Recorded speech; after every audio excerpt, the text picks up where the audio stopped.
मैं अपनी बात थोरो के इस विचार से शुरू करना चाहूँगा जिसमें उन्होंने कहा था कि ऐसे घर का क्या उपयोग है यदि आपके पास उसे संरक्षित रखने के लिए सुरक्षित धरती उपलब्ध न हो। धरती की सुरक्षा जलवायु परिवर्तन से होने वाले संकट के कारण खतरे में है। जलवायु परिवर्तन क्या है, इसके क्या कारण हैं, इसके प्रभाव और इसकी रोकथाम के लिए किए जाने वाले प्रयास, इन सब बातों के लिए एक नए वीडियो के साथ मैं डॉक्टर नवीन कुमार सिन्हा। आइए वीडियो शुरू करते हैं। संयुक्त राष्ट्र के आधिकारिक पैनल जलवायु परिवर्तन पर अंतर सरकारी निकाय द्वारा 2007 की रिपोर्ट में व्यक्त की गई आशंका से। संयुक्त राष्ट्र के आधिकारिक पैनल जलवायु परिवर्तन पर अंतर सरकारी निकाय the inter governmental panel on climate change, जो जलवायु में बदलाव और ग्रीन हाउस गैसों का ध्यान रखता है, कि 2007 की रिपोर्ट में आशंका व्यक्त की गई थी इस शताब्दी के अंत तक औसत वैश्विक तापमान जो एवरेज ग्लोबल वार्मिंग है उसमें वृद्धि 2 से 4.5 डिग्री सेल्सियस तक हो सकती है। भारतीय उपमहाद्वीप में यह वृद्धि 2080 तक ही 2.7 से 4.3 डिग्री सेल्सियस तक हो जाएगी। जलवायु परिवर्तन को लेकर आईपीसीसी की रिपोर्ट में कुछ चेतावनियां दी गई हैं। इसमें कहा गया है कि ग्लोबल वार्मिंग के दुष्प्रभाव अब परिलक्षित हो रहे हैं जो इस सदी में इतने गंभीर होंगे कि इनमें सुधार की संभावना भी नहीं होगी। पूर्वानुमान किया गया है कि वर्ष 2100 तक विश्व की सतह का औसत तापमान 1980-99 के दौरान रहे औसत तापमान की तुलना में 1.1 डिग्री सेल्सियस से 6.4 डिग्री सेल्सियस तक बढ़ जाएगा, जबकि समुद्र तल 18 सेंटीमीटर से 59 सेंटीमीटर तक ऊंचा उठेगा। जलवायु परिवर्तन के खतरे को कम करने के लिए राष्ट्रों को कार्बन डाइऑक्साइड उत्सर्जन को घटाना होगा। जलवायु परिवर्तन पर आईपीसीसी की रिपोर्ट में जो चेतावनी दी गई है उसमें यह कहा गया है कि औद्योगिकरण अर्थात 1880 से पूर्व कार्बन डाइऑक्साइड की जो मात्रा 280 ppm अर्थात पार्ट्स पर मिलियन थी वो 2005 के अंत तक बढ़कर 379 ppm हो गई है।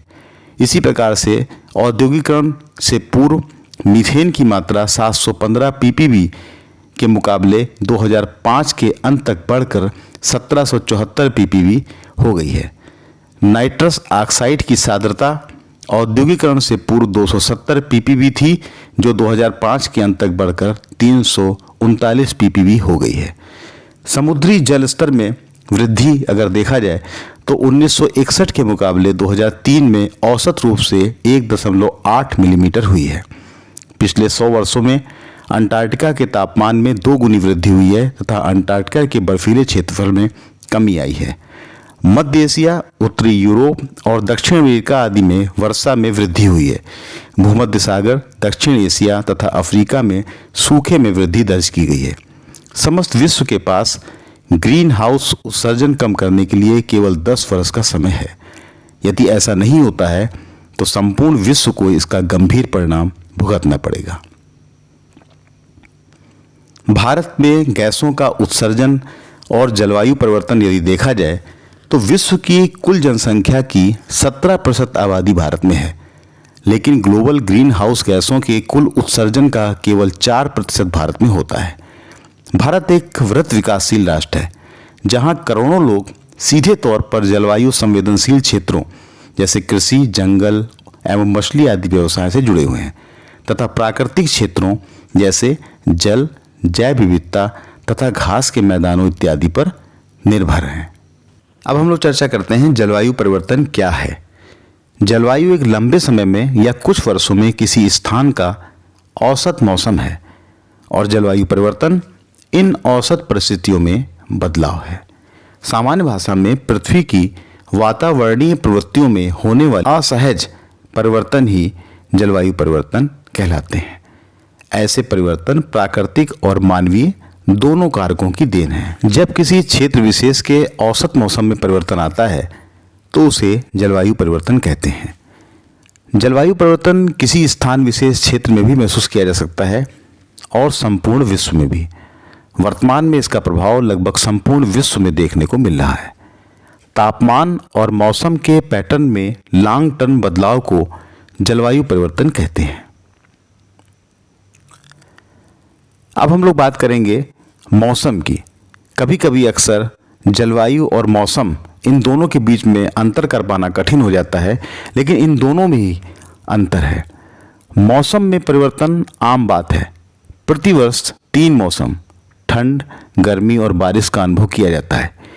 इस मौसम में परिवर्तन को हम आसानी से समझ भी लेते हैं, लेकिन अगर वहीं जलवायु की बात की जाए तो जलवायु में परिवर्तन अत्यंत धीमा होता है और हम इस धीमी प्रक्रिया में सामंजस्य भी आसानी से बैठा लेते हैं और इस परिवर्तन को समझ भी नहीं पाते हैं।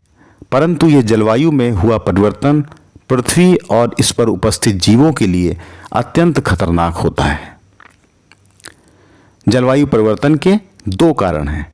पहला प्राकृतिक कारण और दूसरा मानवीय गतिविधियां।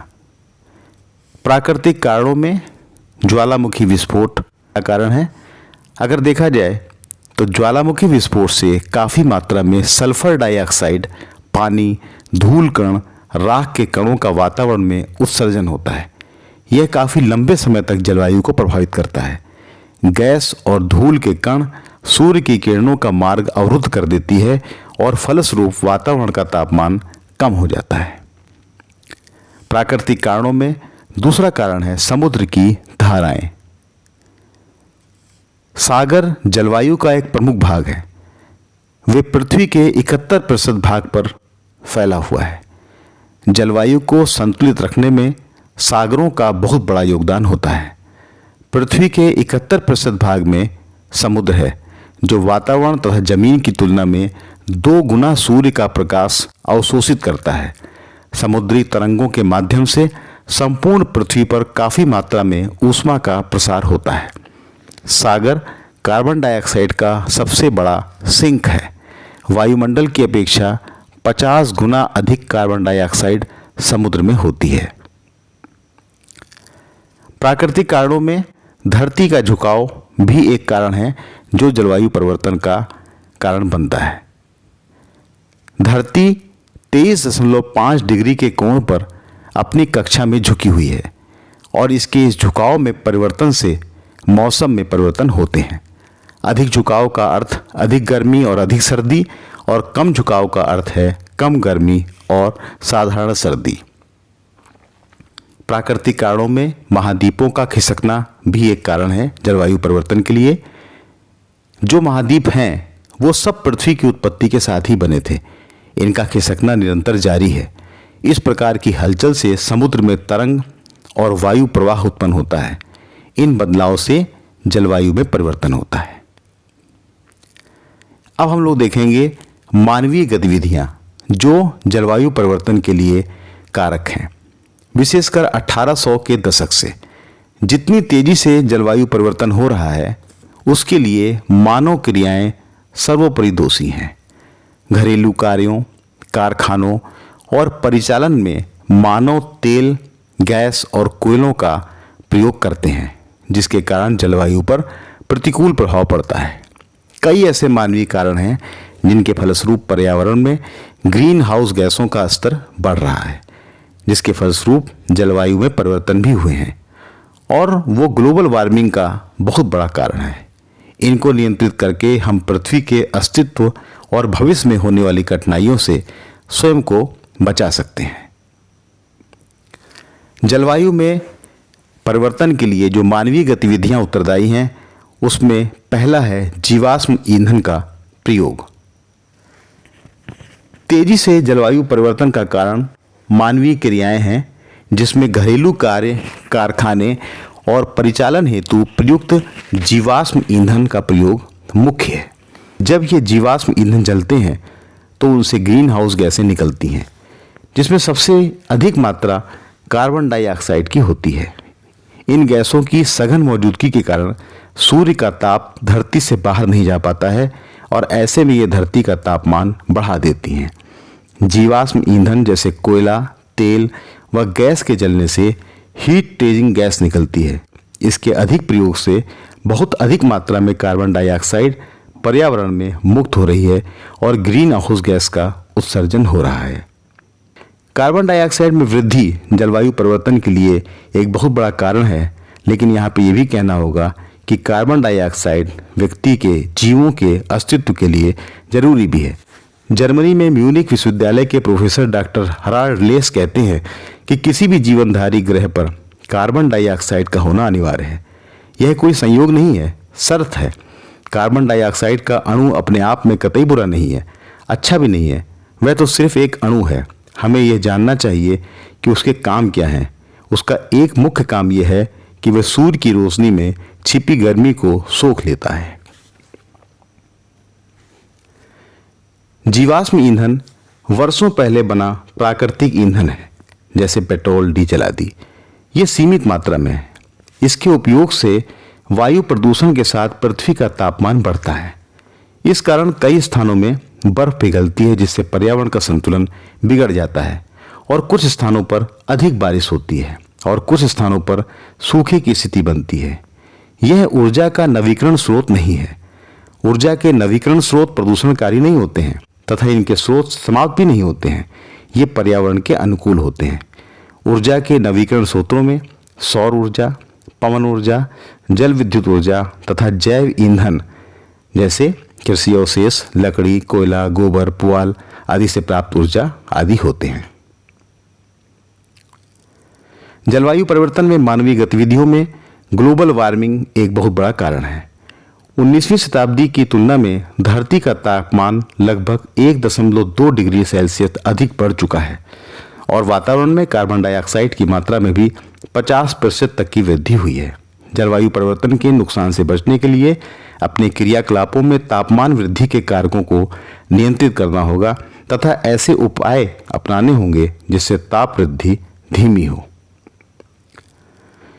वैज्ञानिकों का मानना है कि ग्लोबल वार्मिंग को वर्ष 2100 तक 1.5 डिग्री सेल्सियस तक बनाए रखना आवश्यक है। यदि यह तापमान 1.5 डिग्री सेल्सियस के भीतर नहीं रखा गया तो क्या नुकसान होंगे, आइए देखते हैं। अत्यधिक बारिश के कारण यूरोप और ब्रिटेन बाढ़ की चपेट में आ सकते हैं। मध्य पूर्व के देशों में भयानक गर्मी पड़ सकती है और खेत रेगिस्तान में बदल सकते हैं। प्रशांत क्षेत्र में स्थित द्वीप डूब सकते हैं। कई अफ्रीकी देशों में सूखा पड़ सकता है और भूखमरी बढ़ सकती है। पश्चिमी अमेरिका में सूखा पड़ सकता है, बल्कि दूसरे कई इलाकों में तूफान की आवृत्ति बढ़ सकती है। ऑस्ट्रेलिया भीषण गर्मी और सूखे की मार झेल सकता है। यदि ग्लोबल वार्मिंग 4 डिग्री सेल्सियस से अधिक होती है तो हीट वेव, समुद्र के स्तर में बढ़ोतरी और कई पादप जंतुओं की प्रजाति विलुप्त होने का खतरा उत्पन्न हो जाएगा। जलवायु परिवर्तन में मानवीय गतिविधियों में अगला है वनों का कटाव। वनों के कटाव से वनों द्वारा अवशोषित की जाने वाली कार्बन डाइऑक्साइड का स्तर पर्यावरण में बढ़ रहा है। कार्बन डाइऑक्साइड रंगहीन और गंधहीन गैस है। इसकी अधिकता, जैसे कि अभी उन्होंने चर्चा की है कि इसकी अधिकता नुकसानदेह है, परंतु इसके बिना जीवन संभव ही नहीं है। पृथ्वी पर जीवन के अस्तित्व के लिए ये गैस बहुत आवश्यक है। धरती पर प्राकृतिक रूप से गैस पाई जाती है। धरती के वायुमंडल में यह गैस आयतन के हिसाब से लगभग 0.03 से 0.04% होती है। यह मात्रा परिवर्तित होती रहती है। यह एक ग्रीन हाउस गैस है क्योंकि सूर्य से आने वाली किरणों को यह पृथ्वी के धरातल पर पहुंचने देती है, परंतु पृथ्वी की गर्मी जब वापस अंतरिक्ष में जाना चाहती है तो यह उसे रोक लेती है। पृथ्वी के सभी सजीव प्राणी अपनी श्वसन क्रिया में कार्बन डाइऑक्साइड का त्याग करते हैं। हरे पेड़ पौधे प्रकाश संश्लेषण की क्रिया करते समय इस गैस को ग्रहण करते हैं और वापस इसे ऑक्सीजन में बदल देते हैं। लेकिन वनों की कटाई से तेजी से वातावरण में कार्बन डाइऑक्साइड व मीथेन गैस की मात्रा में वृद्धि हो रही है। ये दोनों गैस ग्लोबल वार्मिंग को बढ़ाने में अपना योगदान दे रही हैं, जो कि ठीक नहीं है। इसी कारण वातावरण के तापमान में वृद्धि हो रही है और मौसम का असमान चक्र दिखाई पड़ रहा है। जलवायु परिवर्तन में मानव गतिविधियों में अगला कारण है औद्योगिकरण। कारखानों से वातावरण में sulphur dioxide, nitrogen dioxide, carbon dioxide जैसी अनेकों जहरीली गैसें और धूल कण हवा में छोड़े जाते हैं, जो वातावरण में काफ़ी वर्षों तक बने रहते हैं। यह ग्रीन हाउस प्रभाव, ओजोन परत का क्षरण और भूमंडलीय तापमान में वृद्धि जैसी समस्याओं का कारण बनती है। वायु, जल व भूमि प्रदूषण भी औद्योगिकरण की देन है। इसके बचाव के लिए एनर्जी को जीवाश्म ईंधन से बदलकर सौर या पवन जैसे नवीकरणीय ऊर्जा में बदलना होगा। वर्ष 2020 और 2030 के मध्य जीवाश्म ईंधन उत्पादन में प्रतिवर्ष लगभग 6% की गिरावट आनी चाहिए। अब हम लोग जलवायु परिवर्तन के प्रभाव पर एक निगाह डालते हैं। जलवायु परिवर्तन से भोजन उगाने की क्षमता पर प्रभाव पड़ता है। आवास, सुरक्षा कार्य, जल विविधता का विनाश या विभिन्न जंतु या पादप प्रजातियों का विनाश, प्राकृतिक घटनाओं में बदलाव, मौसम परिवर्तन की अनियमितता और वैश्विक तापमान में वृद्धि जैसे प्रभाव दिखाई पड़ते हैं। प्राकृतिक घटनाओं में बदलाव से तूफानों की संख्या बढ़ना, तटीय क्षेत्रों की जलमग्नता, भूकंप की आवृत्ति बढ़ना, नदियों में बाढ़, गर्म और शुष्क मौसम के कारण आग का तेजी से फैलना, तापमान बढ़ने से ध्रुवीय भालू मर सकते हैं क्योंकि जो बर्फ उनके लिए आवास है और जहां से वे अपने लिए भोजन प्राप्त करते हैं वो तेजी से पिघल रही है। जलवायु परिवर्तन के प्रभाव को अगर देखें तो वर्षा पर प्रभाव, दुनिया के मानसूनी क्षेत्रों में वर्षा में वृद्धि होगी जिससे बाढ़, भूस्खलन, भूमि अपरदन जैसी समस्याएं उत्पन्न होंगी। जल की गुणवत्ता में गिरावट होगी और पीने योग्य जल की असुविधा होगी। दूसरा प्रभाव अगर देखा जाए तो समुद्री जल स्तर पर भी प्रभाव पड़ेगा। ग्लेशियर पिघलने से विश्व का औसत समुद्री जल स्तर 21वीं सदी के अंत तक 9 से 88 सेंटीमीटर तक बढ़ने की संभावना है। दुनिया की आधी आबादी जो समुद्र से 60 किलोमीटर की दूरी पर रहती है उस पर इसका विपरीत प्रभाव पड़ेगा। अगला प्रभाव जो है वो कृषि पर है। जलवायु परिवर्तन का प्रभाव कृषि पैदावार पर भी पड़ेगा। भारत में गन्ना, मक्का, ज्वार, बाजरा की उत्पादकता दर में वृद्धि होगी और गेहूं, धान, जौ की उपज में गिरावट हो सकती है। इसका प्रभाव जैव विविधता पर भी पड़ेगा। वातावरण में अचानक परिवर्तन से अनुकूलन के प्रभाव से अनेकों प्रजातियों की मृत्यु हो जाएगी क्योंकि किसी प्रजाति को अनुकूलन हेतु समय की आवश्यकता होती है। मानव स्वास्थ्य पर भी इसका प्रभाव पड़ेगा। जलवायु में उष्णता से श्वास तथा हृदय संबंधी बीमारी में वृद्धि होगी, रोगाणुओं में बढ़ोतरी होगी और नई प्रजातियों की भी उत्पत्ति होगी। आबादी विस्थापित होगी जो पर्यावरणीय शरणार्थी कहलाएगी। जलवायु परिवर्तन का एक कारण ग्लोबल वार्मिंग भी है। यह पृथ्वी के वायुमंडल में मौजूद अधिक गर्मी है जिसके कारण वैश्विक तापमान में वृद्धि होती है। ग्लोबल वार्मिंग का जो प्रभाव है वो समुद्री जल का बढ़ना, मौसम की स्थिति खराब होना, संक्रामक रोगों में वृद्धि होना, वायु प्रदूषण, अनेकों पौधों और जानवरों की प्रजातियों का विलुप्त होना, बाढ़, भारी बारिश, गर्मी की लहरें, जंगल की आग, गंभीर सूखे के कारण पानी की कमी और ग्लेशियर का समाप्त होना इसका एक प्रभाव है। ज़्यादा से ज़्यादा पेड़ लगाकर एक आम आदमी भी ग्लोबल वार्मिंग को नियंत्रित करने में अपना सहयोग दे सकता है। ग्रीन हाउस गैसें और जलवायु परिवर्तन परस्पर एक दूसरे से संबंधित है। ग्रीन हाउस गैसों का कार्य सूर्य से धरती पर आने वाले रेडिएशन को कुछ मात्रा में सोखना है। इससे धरती के वातावरण का तापमान बढ़ता है। तापमान बढ़ने को ग्रीन हाउस गैसों का असर कहते हैं। जैसा कि हम जानते हैं कि वातावरण में कार्बन डाइऑक्साइड की मात्रा बढ़ रही है। जलवायु परिवर्तन की वास्तविकता को समझने के लिए बर्फ के सबसे बड़े भंडारों की परिस्थितियों को समझना होगा। दुनिया में बर्फ के भंडार अंटार्कटिका और ग्रीनलैंड हैं। अंटार्कटिका में पिछले 10 वर्षों में बर्फ की चादर से टूटकर समुद्र में गिरने की घटनाओं में 75% की तेजी आई है। ग्रीनलैंड के बारे में बात की जाए तो हाल के औसत तापमान में 5 डिग्री की बढ़ोतरी हुई है। 2006 की तुलना में 2007 में लगभग 30% अधिक बर्फ पिघली है। यदि ग्रीनलैंड की बर्फ पूरी पिघली तो समुद्र स्तर में 7 मीटर की बढ़ोतरी होगी और मालदीव, मुंबई जैसे शहर डूब सकते हैं। पृथ्वी द्वारा सूर्य से ऊर्जा ग्रहण की जाती है जिससे धरती की सतह गर्म हो जाती है। जब ये ऊर्जा वातावरण से होकर गुजरती है तो कुछ मात्रा में लगभग 30% ऊर्जा वातावरण में ही रह जाती है। इस ऊर्जा का कुछ भाग धरती की सतह तथा समुद्र के जरिए परावर्तित होकर पुनः वातावरण में चला जाता है। वातावरण की कुछ गैसों द्वारा पृथ्वी पर एक परत सी बना ली जाती है और वे इस ऊर्जा का कुछ भाग सोख लेती हैं। इन गैसों में carbon dioxide, methane, nitrous oxide और जल कण सम्मिलित हैं। वातावरण में इन गैसों का जमाव औद्योगिक क्रांति से पहले कमोबेश स्थिर रहा है और जलवायु में उतार चढ़ाव के मुख्य कारण प्राकृतिक बदलाव रहे हैं। तब से वातावरण में इन गैसों का जमाव तेजी से बढ़ा है। उदाहरण के लिए औद्योगिकरण से पहले वातावरण में इन गैसों के जमाव की मात्रा 280 ppm थी, जो इस सहस्त्राब्दी की शुरुआत से बढ़कर 380 ppm हो गई है। इस वृद्धि की थोक मात्रा जीवाश्म ईंधन के कारण बढ़ी है। तो कोयला, पेट्रोल आदि जीवाश्म ईंधन का उपयोग करके मनुष्य ग्रीन हाउस गैसों को बढ़ाने में अपना योगदान दे रहा है। अधिक जमीन की चाहत में पेड़ों को काटना, अपघटित न हो सकने वाले सामान जैसे प्लास्टिक का अधिकाधिक प्रयोग करके और खेतों में उर्वरक और कीटनाशकों का अधिकाधिक उपयोग करके मनुष्य ग्रीन हाउस गैसों की बढ़ोतरी में अपना योगदान दे रहा है। राष्ट्रीय सहारा के 27 अक्टूबर 2022 के समाचार पत्र अंक में कहा गया है कि ग्रीन हाउस गैस उत्सर्जन में कटौती से संतुष्ट नहीं यूएन।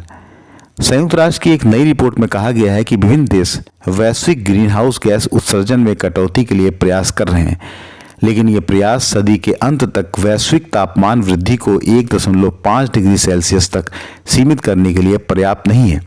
संयुक्त राष्ट्र जलवायु परिवर्तन के कार्यकारी सचिव साइमन स्टील ने कहा, हम अब भी 1.5 डिग्री सेल्सियस सीमा की ओर बढ़ने के लिए आवश्यक उत्सर्जन में कमी के अपेक्षित पैमाने व गति के आसपास नहीं है।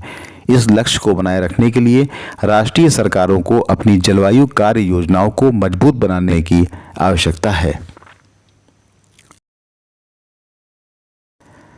संपूर्ण ब्रह्मांड में पृथ्वी ही एक ऐसा ग्रह है जहां हमारा जीवन संभव है।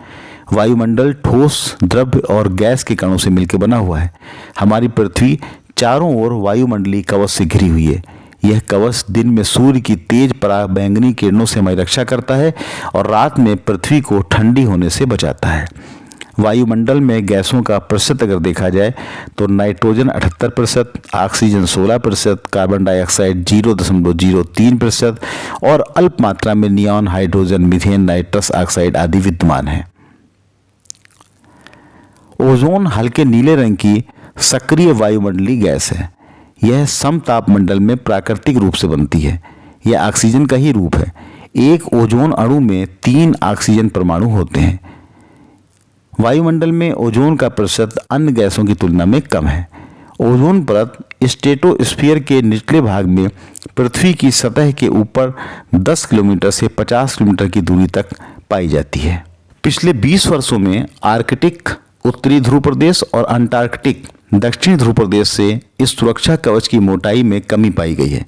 यदि यह पतली हो गई तो धरती पर गर्मी बढ़ेगी और पराबैंगनी किरण समस्त प्राणियों और वनस्पतियों को मुश्किल में डाल देगी। ध्रुवों की बर्फ पिघल जाएगी, समुद्र के पानी का स्तर बढ़ेगा और तटवर्ती क्षेत्र बाढ़ की चपेट में आ जाएंगे। जलवायु परिवर्तन में सुधार कैसे होगा? अभी तक हम लोगों ने देखा कि जलवायु परिवर्तन के कारण क्या हैं, इसका प्रभाव क्या है, लेकिन इसमें सुधार कैसे होगा, आइए इसको एक नज़र डालते हैं। पूरे विश्व में पेट्रोल डीजल चालित वाहनों की फ्यूल दक्षता को बढ़ाना होगा। वाहनों में बायोडीजल और एथिनॉल का अधिकाधिक उपयोग करना होगा। सौर ऊर्जा का अधिक उपयोग करना होगा। वाहनों में सोलर बैटरी का उपयोग बढ़ाना होगा। बिजली बनाने में विंड एनर्जी का अधिक उपयोग करना होगा। वातावरण में कार्बन को सोखने के लिए वनीकरण करना होगा। जलवायु परिवर्तन होने से पृथ्वी पर अनेक तरह के बदलाव हो रहे हैं। ग्रीन हाउस के प्रभाव में बदलाव आ रहे हैं। यदि यही रहा तो एक समय ऐसा आएगा कि पृथ्वी पर मानव जीवन मुश्किल होता जाएगा। इसको रोकने के लिए जरूरी है कि आसपास के क्षेत्र में अधिक से अधिक पेड़ लगाएं, ईंधन से चलने वाले वाहनों का प्रयोग कम करें, समुद्र व नदियों को साफ रखें, कारखाने से निकलने वाले कचरे को दोबारा उपयोग में लाएं, खेतों में कीटनाशक का उपयोग कम से कम करें। ऊर्जा के नवीकरण स्रोतों को बढ़ावा दिया जाए, जिसमें सौर ऊर्जा, पवन ऊर्जा, जल विद्युत ऊर्जा प्रमुख है। जलवायु परिवर्तन आज विश्व के समक्ष उपस्थित एक वास्तविक चुनौती है और भारत भी इसकी गंभीरता को समझ चुका है। इसलिए निपटने के लिए भारत ने कार्बन उत्सर्जन में कमी लाना, नवीकरणीय ऊर्जा को बढ़ावा देना, साथ साथ भारत के घरों में एलईडी बल्बों का लगवाना, लकड़ी के चूल्हे के स्थान पर एलपीजी गैस कनेक्शन वितरित करना और अतिरिक्त कार्बन उत्सर्जन अवशोषित करने के लिए हरित क्रांति को बढ़ाने जैसे कदम उठाए जा रहे हैं। तो आज के इस वीडियो में हम लोगों ने जलवायु परिवर्तन के कुछ कारणों और उससे निपटने के उपायों पर चर्चा की। आशा है कि वीडियो आपको पसंद आएगा। वीडियो देखने के लिए बहुत बहुत धन्यवाद। Thank you. जय हिंद।